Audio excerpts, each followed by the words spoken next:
California, the sun is setting behind me, the Pacific Ocean, and I want to give you a prophetic intelligence update. First of all, we're having meetings in your area, and you need to find out about them. You need to get the free McGuire Report intelligence email newsletter free by going to paulmcguire.com and just putting in your email address. That's all you got to do, no obligation.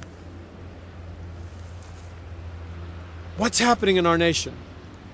Well, we're moving, as I said in my book that just came out the day the dollar died. They met in London, and we see them all holding hands and smiling. It's a big theatrical production with a rehearsed script to con you into accepting a one world government and a one world currency. And let's remember that despite what different people have said, that the purpose of the G20 meeting, carefully orchestrated in terms of propaganda, by the way, externally outside of the meeting, the demonstrators had signs that said, capitalism is dead. We want world currency. Well, who do you think paid for those demonstrators?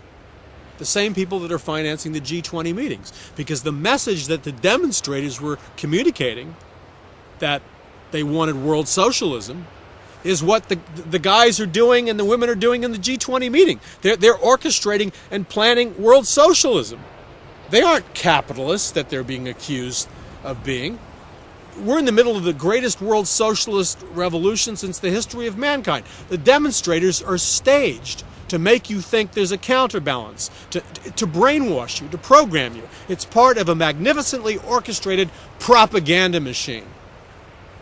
All the major corporate-controlled media, all the international papers, the editorials by journalists, Nobel Prize winners, prime ministers, presidents, all calling in unison for a global currency.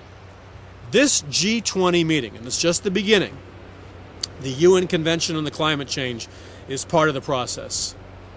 This is putting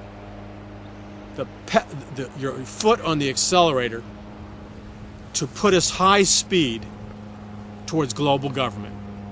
We are going to see a world currency emerge. Immediately after the world currency, there will be a world government. Everything you're seeing is theater. Hugo Chavez calling for a new world order.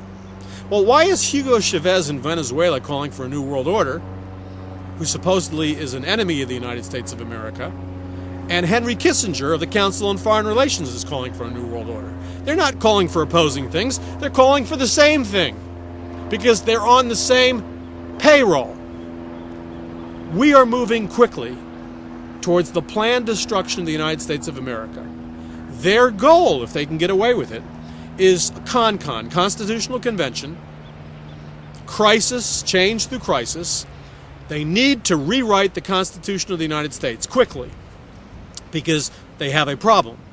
Freedom of speech, freedom of religion, freedom of the press is a problem to their goal for world government. They want a North American Union with a new constitution, a North American Union Constitution that will model the European Union Constitution, which could be a United Nations Constitution. You're going to wake up faster than you think, perhaps precipitated by some crisis.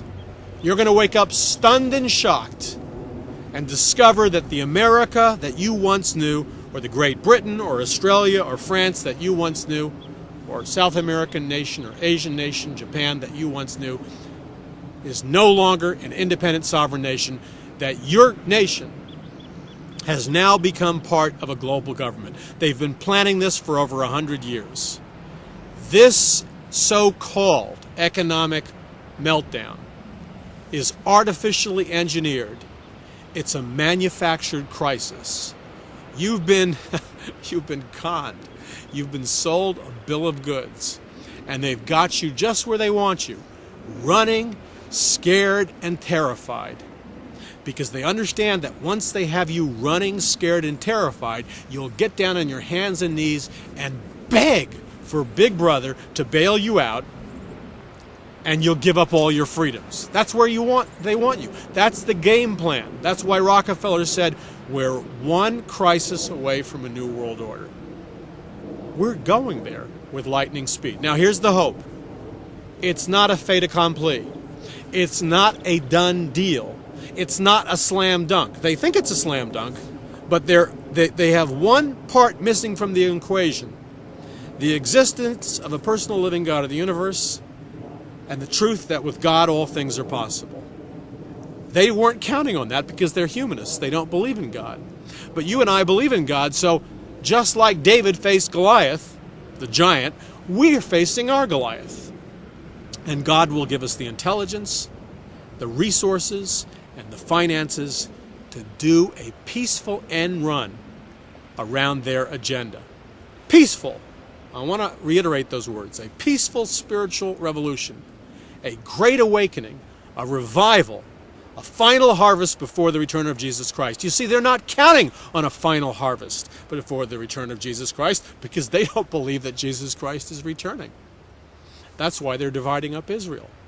That's why the boiling of the conflict between Israel and Iran could break out any moment with a regional thermonuclear war with the strong possibility of it spreading on an international basis. North Korea attempted to send up a missile and send us a warning. They'll try it again. Get the free intelligence report at paulmcguire.com. Subscribe free to the McGuire Intelligence Report. Get my book, The Day the Dollar Died. Stay connected with me at paulmcguire.com and on YouTube and Twitter and the blog sites and 30 other technologies we're using, television and radio, and come to our prophecy meetings. This is Paul McGuire.